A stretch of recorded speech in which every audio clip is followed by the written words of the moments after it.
Good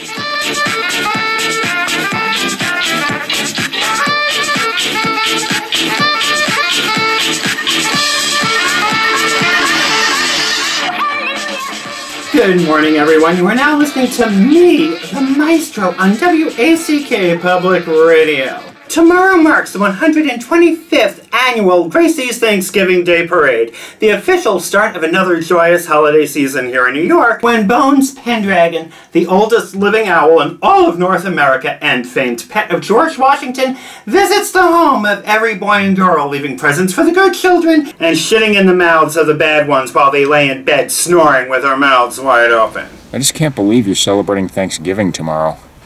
I mean, you're a penguin. Don't you feel like a cannibal eating Thanksgiving dinner? It's just our mortal enemy and natural predator, the turkey. Besides, it's tradition. Hey, Fritz, how's your vacation going? Pretty good. Yeah, got any plans? Well, my friend Kermit and I are going to Canton tomorrow for a couple of days. Where's that? Up near Potsdam, you know, North Country by the Canadian border. Ah, the North Country. What takes you up that way? Going to Canada to get cheap drugs for a sick relative? No, actually, I'm kind of going on a pilgrimage because well, there's this guy that I met a while back online, and we corresponded for a while. Oh, look at that. Important call. Gotta take it. Sorry, bye.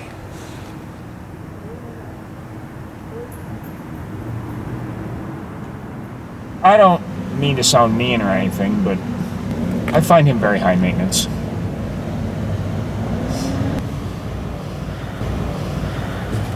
But then, so are you. Oh, see you later. Later in today's program, we'll be looking at what the Pilgrim men did while the women were in the kitchen cooking. Here's a hint, the men were cooking also, and stuffing each other like a Thanksgiving turkey.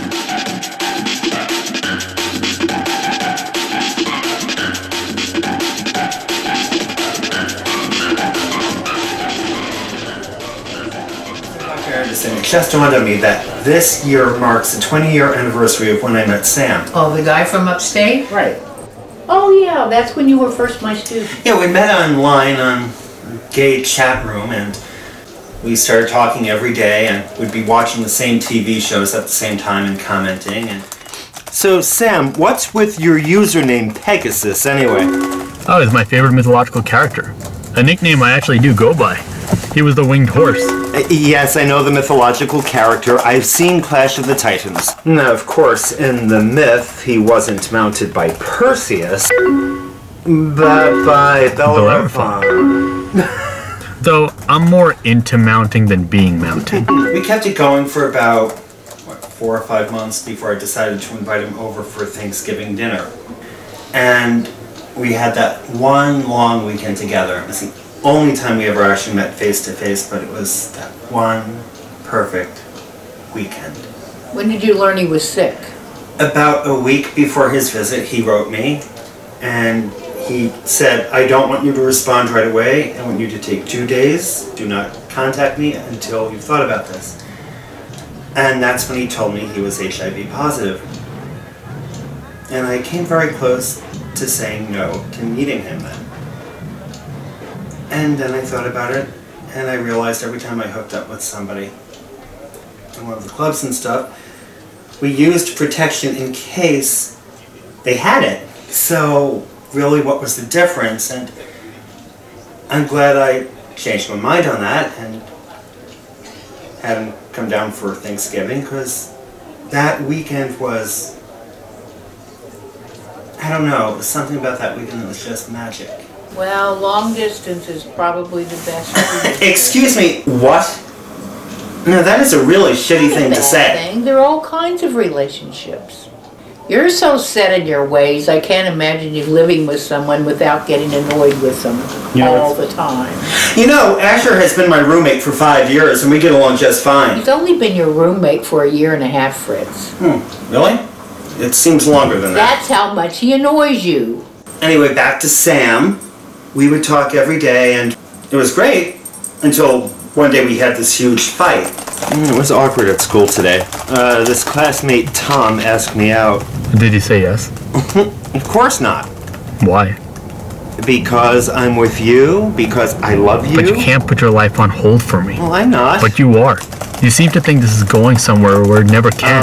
I thought we were in love, Sam. You have no idea how much I love you, but you have your whole life ahead of you. I don't. You want me to see other people? I want you to live. Level with me. Are you seeing anyone else? Of course not. Then why the fuck are you pushing me away? I'm not. I'm just asking you to think more logically here. Fuck you, fuck you, fuck you, fuck you, fuck you, fuck you, fuck you. And then we didn't speak for a few months.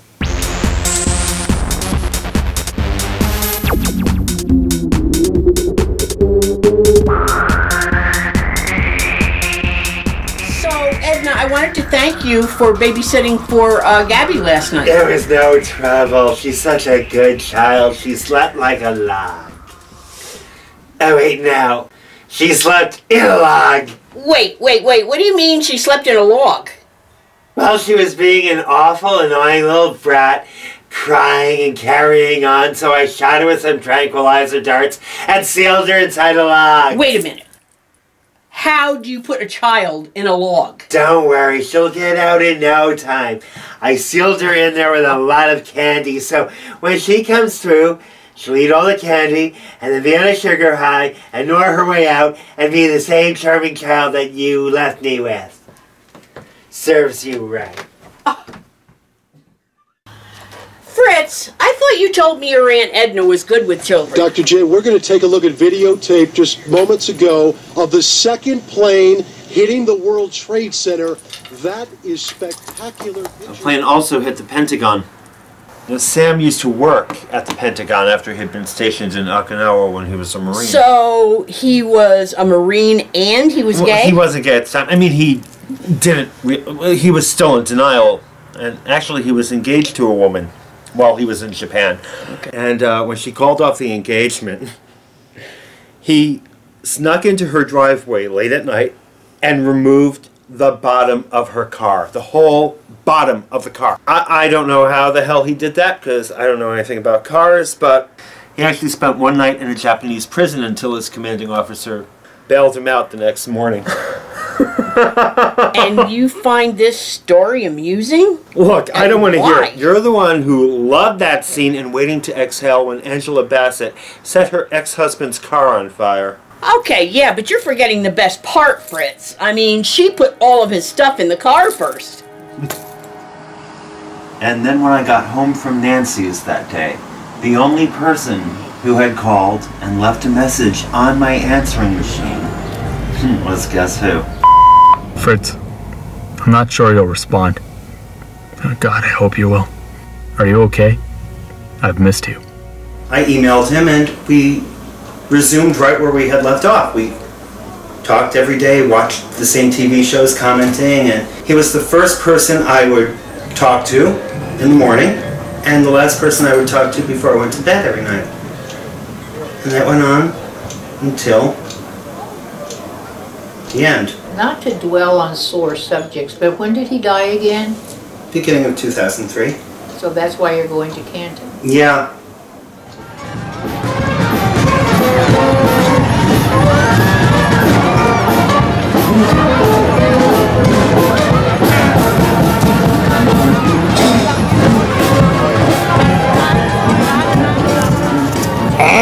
For frig, what's taking him so long? Patience, Faulty. Gramps needs to finish it in the restroom. Did he fall in the toilet? Did he forget where he was? I'm starting without him. We all eat together.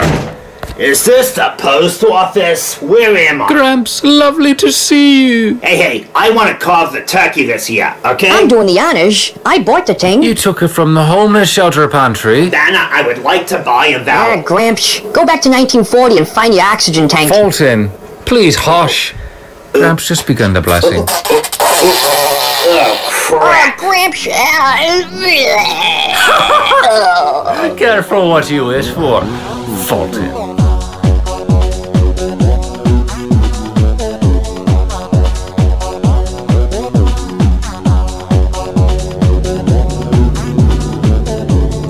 So Kermit, thanks again for tagging along on this trip, because I don't think I would have wanted to do this Fritz, on my own. you be quiet. I'm stressed. What the hell are you stressed about? Because it's a rental car and I don't want to have a fucking accident. Is that a cop? Is that a cop behind me? Okay, Boomer. The speed limit here is 55 miles an hour, and you're going 30 miles an hour.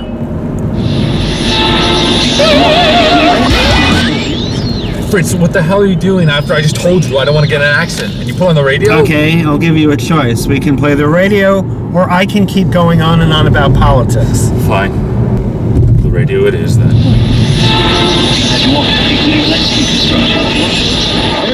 Whom do you see? It's little orphan Annie. What are you laughing at? When my mother first took me to see Annie in the theater when I was a kid, I was obsessed with it. So every weekend I would put on a one-man production of Annie in the basement for my grandparents, my parents, my aunts, my uncles. My cousins would beat me up afterwards. The ironic thing here is, while I was doing that, Sam was in a gay bar in Rochester wearing a curly red wig and lip-syncing to Streisand's rendition of The Sun Will Come Out Tomorrow during his drag phase. Wow. That story is really gay.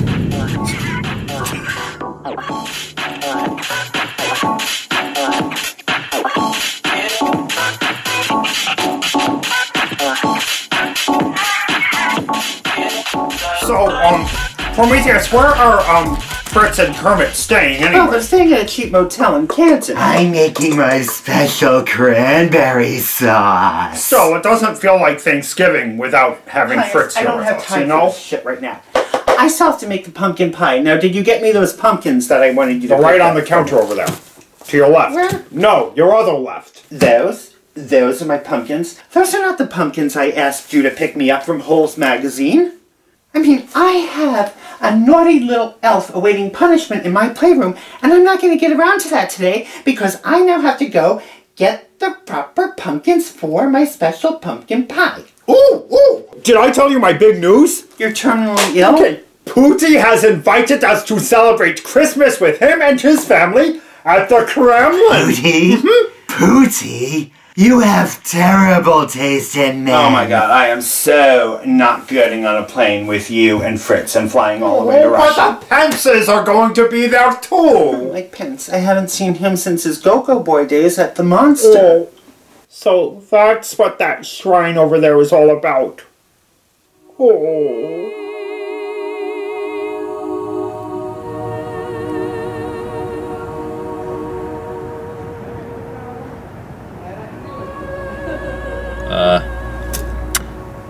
Here it is.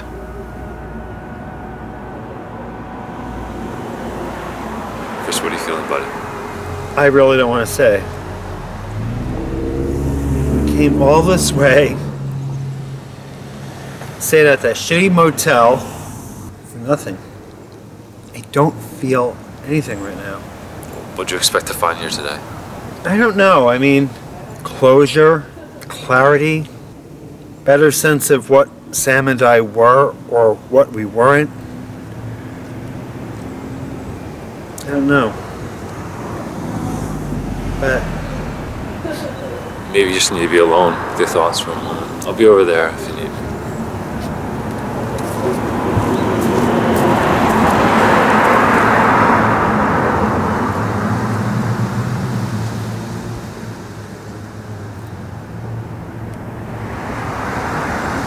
Kermit,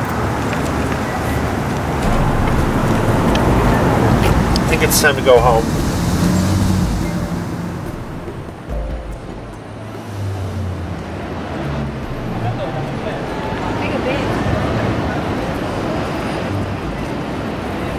Yeah, I don't know why I would feel his presence in the graveyard. But anyway, a couple of days later, back home, I was walking through Grand Central Station and noticed the constellations painted on the ceiling. And right there in the corner was Pegasus. And at that moment, I felt like Sam was standing right next to me. I remembered the way he once held my hand, the way his thumb massaged the palm of my hand. And I felt what I had hoped to feel in Canton.